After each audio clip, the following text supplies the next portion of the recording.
See, I'm not gonna be that kind of person today. I'm not. Jesus Christ, give me some help right now.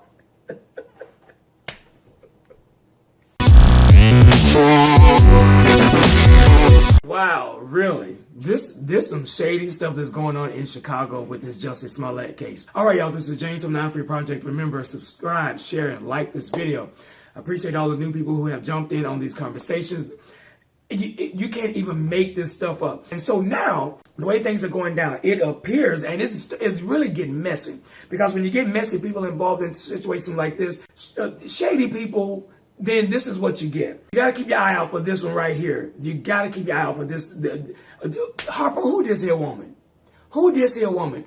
Come to find out, Ms. Foxx being used to be chief of staff, Chicago State Attorney's Office, but she's Chicago State Attorney Office. Kim Foxx, yeah. So Kim Foxx from the good old Cabrini Greens, she knew what she was doing. That's the best part. I felt like she knew what she was doing. Okay, so apparently what she's done pretty much got herself a little bit too close to the situation, and so therefore she pulled herself out. But then she makes this statement about they're dropping all charges. The way that she contacted Miss Tia Chin, I believe that's her name, Tia Chin, who used to be chief of staff for former First Lady Michelle Obama. Tia Chin connected her to a family member to Jussie Smollett, and it goes downhill from there. Now, Chicago Police Chief Mr. Johnson and Rahm Emanuel, they went online and made their comments with regards to this whole situation.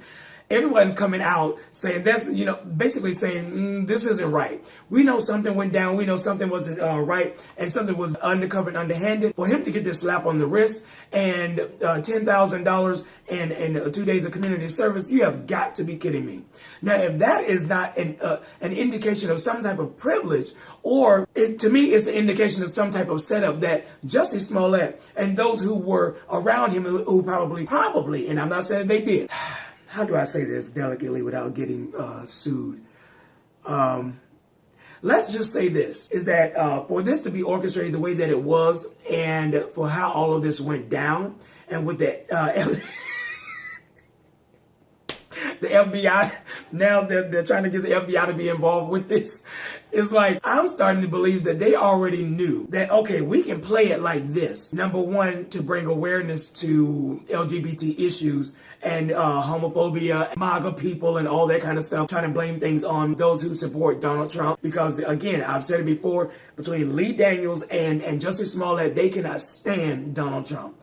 And their tweets and the posts and the things they've said have proven that. Lee Daniels made a declaration at the beginning of Empire, when it was somewhat popular, that he was part of Empire's, was out to change people's opinion towards homosexuality. With that in mind, he already went in with an agenda. Now, so my thing is that I'm starting to feel that they knew that, okay, we can play this and we can get the right people. And my wife is from Chicago, and she'll tell you there's some crazy stuff that goes on out there when it comes to politics. Again, I believe that there was something they already knew. Because if you look at Jussie Smollett, he was already calm and cool and collected and always claiming his innocence throughout this entire situation. Now, I don't know what he knew prior to, but what I can say is this. If I had 16 indictments against me and I knew that I put something together and I'm going to try to maintain this innocence, I'm probably going to be freaking out because my plan didn't go down the way that it went down. And now here I am, splashed all over social media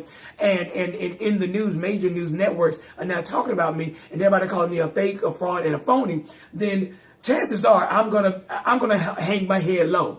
But for some reason, dude, he went out, he called himself the gay Tupac, he's having concerts, he's making a couple of statements, then all of a sudden, and he's being cool. Dude is being cool throughout this whole thing, and boom, all this was dropped yesterday, and so there's been sort of a boom, boom, his exoneration. This was crazy. This has been crazy, crazy, crazy.